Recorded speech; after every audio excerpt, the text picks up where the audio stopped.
রাতে ডিনারে কি আছে? এই দেখো কি বানিয়েছি আজকে, কি নতুন এটা? নতুন রেসিপি। কি এটা? এটা হচ্ছে মাটন কিমা কোপ্তা কারি। আর কি খাবো? আর খাবে চলো দেখাচ্ছি। এখানটা একটা স্ট্যান্ড দিলে ভালো হতো। আচ্ছা এখন এখানেই রাখি। আর শসা কেটে নিয়েছি। আজকে বাইরের খাবার খাবো। বাইরের খাবার বলতে এর মধ্যে এর সাথে যেটা যায় আর কি, সেটাই। কি যায়?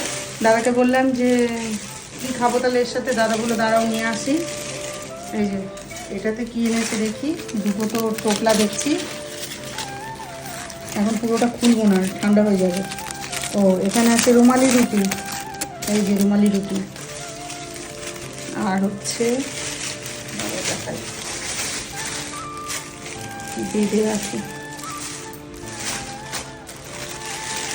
এটা আমার ফেভারিট।